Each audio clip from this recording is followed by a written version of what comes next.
Hello, hello, chers Gémeaux, c'est Mina. Bienvenue sur ta chaîne, le tarot de Mina. Mes petits Gémeaux, mes signes d'air. J'espère que tout le monde va bien. Merci à toi d'avoir cliqué sur cette chaîne si c'est la première fois. On va faire un tirage qui s'intitule, bon, enfin, on va mettre le titre en fonction, mais c'est plutôt ce que je dois te dire maintenant. Donc, ce qu'il faut que tu saches, ce que tu dois savoir. Donc, c'est pour toi que tu sens signe solaire, ascendant, lunaire. N'hésite pas à regarder tes 3 placements. Il est possible que ce tirage ne te parle pas. Donc, d'où l'intérêt de regarder tes autres placements. Peut-être tout simplement que tu auras d'autres messages concernant d'autres situations. On va mettre une situation ici, toi en face, et l'énergie de développement sur les semaines suivant la lecture de cette vidéo. C'est un tirage qui pour moi est intemporel, c'est-à-dire au moment où tu cliques sur cette vidéo. Et on ne parle pas de verdict, on parle d'évolution sur les semaines suivant la lecture de cette vidéo. N'hésite pas à regarder dans la boîte de description, tu as le lien de mon site internet si tu souhaites te renseigner sur les formations et sur les guidances que je peux te proposer. Allez, pour toi, cher Gémeaux, qu'est-ce qu'on a face à toi? Sens-toi libre d'inverser les énergies, bien entendu. Et ce n'est pas forcément une personne. Ça peut être toi-même. Ça peut être une voix qui t'appelle, une voix en cours, quelque chose dans lequel tu es, où tu veux aller, peu importe. Allez, qu'est-ce qu'on a ici? L'as de bâton, magnifique. Ici, l'ermite. Ok, le 9 de denier. Toi, tout de suite, on va tirer. Ok.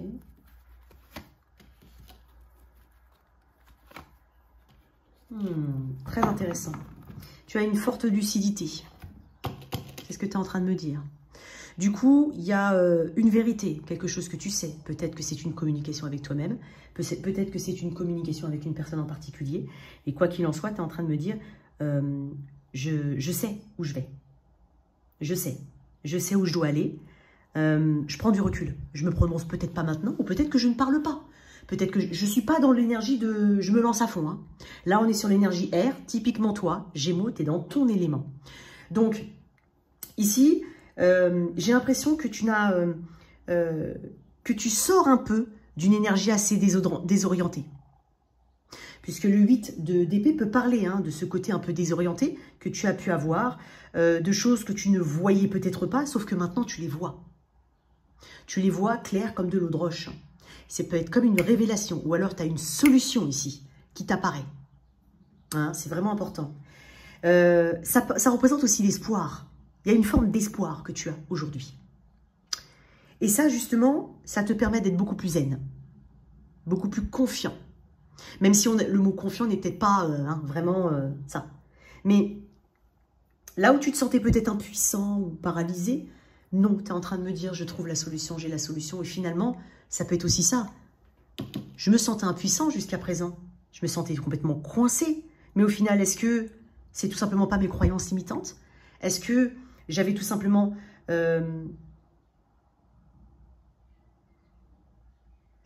est-ce que j'avais pas l'intérêt je voulais dire un truc avec le bandeau, mais j'arrive pas à faire ma phrase. Est-ce que j'avais tout simplement pas plutôt intérêt à retirer ce bandeau, justement pour voir ce qu'il y a réellement et pas ce que je crois percevoir? Ça peut être ça. Bon, j'espère que j'ai bien fait ma phrase, mais vous avez compris. Hein. Mais tu vois, il y avait un manque de sécurité ici. Mais peut-être que c'est très interne à toi. Hein. C'est peut-être très interne à toi. Donc, c'est peut-être aussi, c'est pas pour moi. J'y arriverai jamais.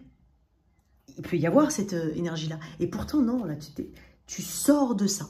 Voilà, c'est ça. Tu enlèves ce bandeau hein, qui t'empêchait un petit peu de voir les choses telles qu'elles étaient réellement. Et je pense à aussi une simplification des choses. Parce que le 8 d'épée, c'est quand on se prend trop la tête.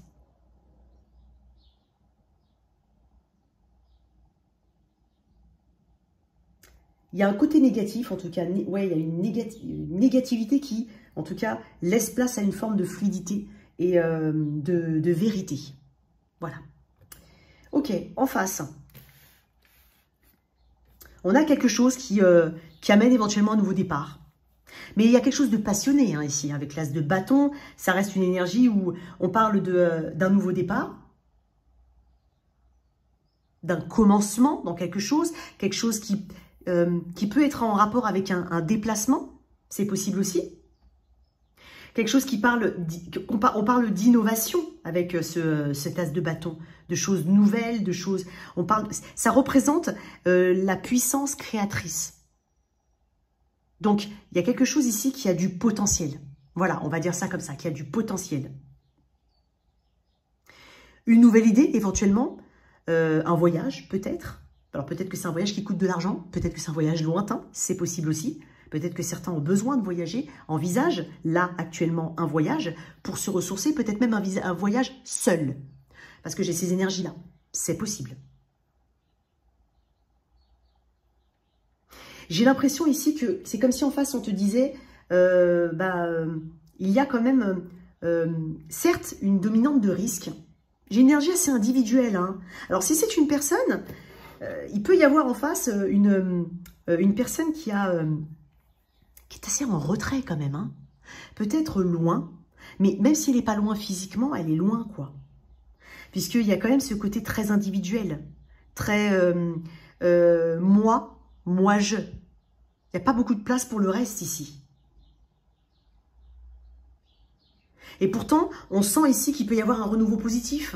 Mais il faut peut-être sortir de sa grotte.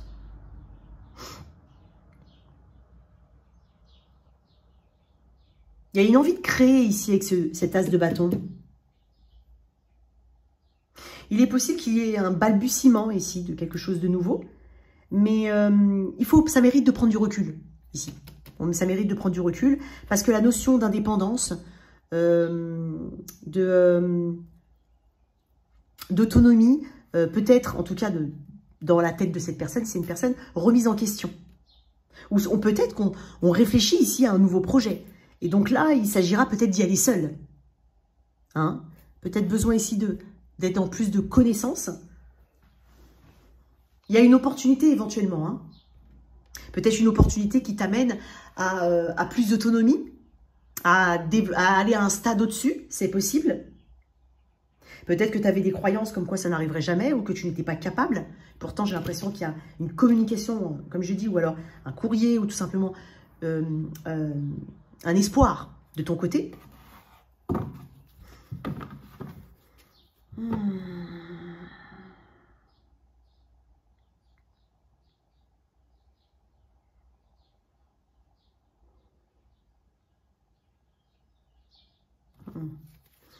Ça peut être vraiment, si c'est au niveau pro, ça peut être des personnes qui vont travailler seules, hein, ou qui vont vraiment être lâchées seules.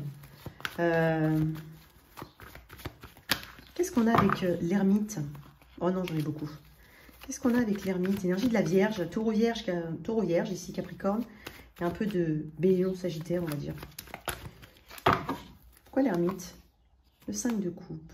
Il y a une peur ici. Hein. Le 5 de coupe amène toujours ce côté déception liée au passé, qui n'a pas été traité, qui amène beaucoup de crainte et qui fait, encore une fois, comme je le dis souvent, écho avec le présent. Ça amène en fait des choses, des bagages du passé dans le présent. Et du coup, on a du mal à... J'ai dit 5 de coupe? Oui, j'espère, parce que je crois dire le 5 de bâton. Mais il y a un regret ici. Il y a peut-être peur de regretter, peut-être peur de prendre autant de temps pour réfléchir et regretter ensuite. Il y a peut-être peur de regretter une forme d'autonomie, de célibat pour certains. Alors bien entendu, ça peut être toi ici, ça peut être toi là, tu inverses hein, si besoin. Mais il y a quand même beaucoup de remise en question et par rapport au domaine sentimental ou tout simplement à sa créativité, à son côté émotionnel. Qu'est-ce qu'on lâche derrière? Qu'est-ce qu'on doit lâcher? Qu'est-ce qu'on va trouver? Il y a quand même une forme de nœud ici entre ces deux cartes qui sont plutôt positives.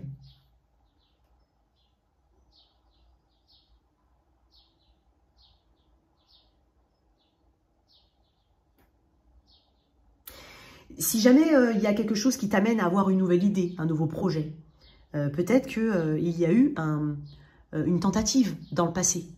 Et c'est ça qui fait encore écho, qui fait encore écho. Donc du coup,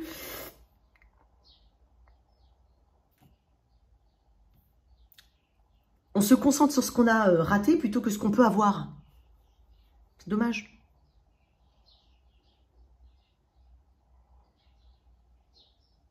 Il peut y avoir, ouais, L'amertume de quelque chose du passé. Hein.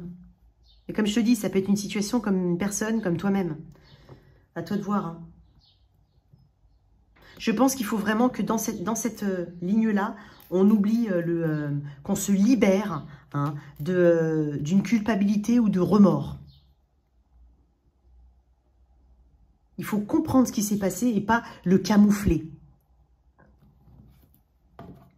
Donc, si jamais ça te parle, ce message, et que ça concerne un projet ou une évolution pour toi, ne pas camoufler, ne pas faire la politique de l'autruche. Non, il y a quelque chose ici dont il faut se libérer. C'est hyper important pour pouvoir exploiter le plein potentiel hein, de cet as de bâton et aller vers ce 9 de denier. Sache qu'il peut y avoir du temps ici ou que ça peut mettre du temps. Alors, comment ça évolue?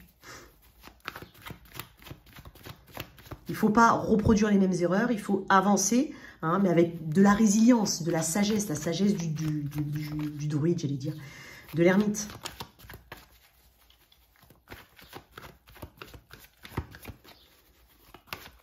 Voir ce sur quoi on peut s'appuyer plutôt que se référer toujours à des douleurs ou des déceptions.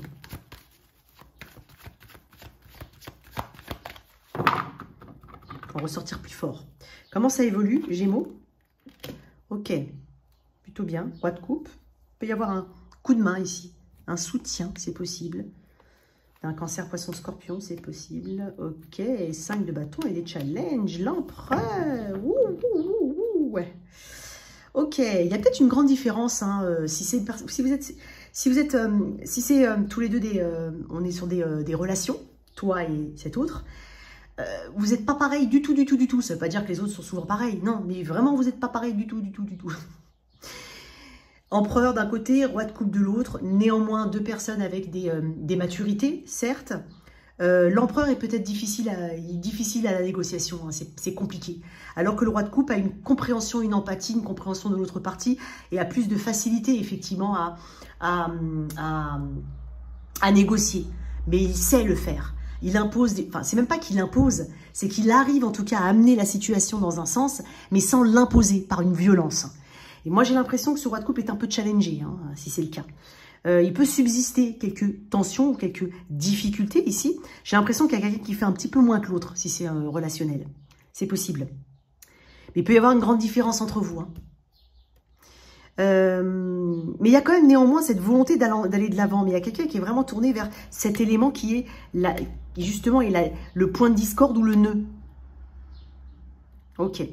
Quoi qu'il en soit, si c'est un projet ou autre, on te conseille ici Alors, le roi de coupe, c'est quelqu'un qui va agir et qui va aller hein, donner ses émotions, avancer, que quand il se sent en sécurité. Il y a peut-être ici, effectivement, un problème de sécurité. Ça ne veut pas dire qu'il n'y en aura pas. Non, mais il y a quand même une grande conscience, en fait. Tu as quand même une bonne... tu as quand même quelque chose de structuré. Tu ne fais pas n'importe quoi. C'est-à-dire qu'il peut y avoir des peurs. Ça peut être ça. Il peut y en avoir, mais j'ai l'impression qu'on les maîtrise, qu'on arrivera à les maîtriser, parce que l'empereur représente la maîtrise, avec le 5 de bâton qui peut être la colère, qui peut être, voilà, les défis. On va réussir à maîtriser tout ça parce qu'on est le roi de coupe. Et le roi de coupe, c'est quelqu'un, comme je le dis, qui arrive ici à trouver des solutions. C'est une carte très positive. C'est quelqu'un qui fait les choses avec amour, quoi qu'il en soit, qui certes peut être challengé, mais on a une posture de roi et d'empereur. Donc, il y a quelque chose qui, pour moi, évolue positivement. Le monde peut représenter aussi un aboutissement. Un cycle qui se clôture, ou une étape, en tout cas, dans ce procès, dans ce projet, je sais pas, j'ai dit procès, dans ce projet qui est dépassé.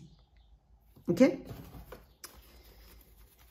Donc, j'ai l'impression qu'il y a quand même une forme de mesure, je voulais pas dire de mesure, de maîtrise face à des éléments qui peuvent voilà, entraver un petit peu la progression, et pourtant on y arrive. Quoi d'autre? Et si c'est deux personnes, j'ai l'impression quand même qu'il peut y avoir des points ici à améliorer, mais comme je vois quand même si c'est difficile de négocier avec l'empereur, il y a quand même deux figures hautes. Donc je pense ici qu'on est quand même sur, voilà, avec du temps, tu vois, j'ai une notion de temps. On est quand même ici sur des choses qui peuvent se dérouler avec un peu de temps, qui peuvent s'arranger avec un peu de temps. On parle d'investissement et de récolte. On va récolter avec du temps. J'insiste sur la notion de temps. L'étoile, l'espoir. L'espoir est là. On n'est pas guidé là-dedans pour rien. Qu'est-ce qu'on te conseille, Gémeaux? une carte. Le valet de bâton, soit fun, cool. Ouais, prends du recul. Progrès ici, très bien. Écoute, Gémeaux, on est en train de te parler du valet de bâton qui est mon enfant terrible du tarot. C'est mon petit baroudeur, c'est le fun. C'est le côté un peu désintéressé. En même temps, tu me le montres avec ce 4 d'épée, tu es en train, en tout cas, dans ton énergie, de te détacher un petit peu, d'être un peu plus dans la zénitude. Sors, bouge, rigole, regarde des trucs fun, écoute des trucs drôles, regarde des séries drôles, j'en sais rien. Mais ici, le valet de bâton, c'est aussi l'exploration. Moi, j'ai l'impression que ça mérite un peu d'exploration et ça mérite une touche de légèreté. Voilà tes messages, chers Gémeaux. J'espère que cette lecture t'a parlé. Merci de liker, partager, sans oublier de t'abonner. Au revoir.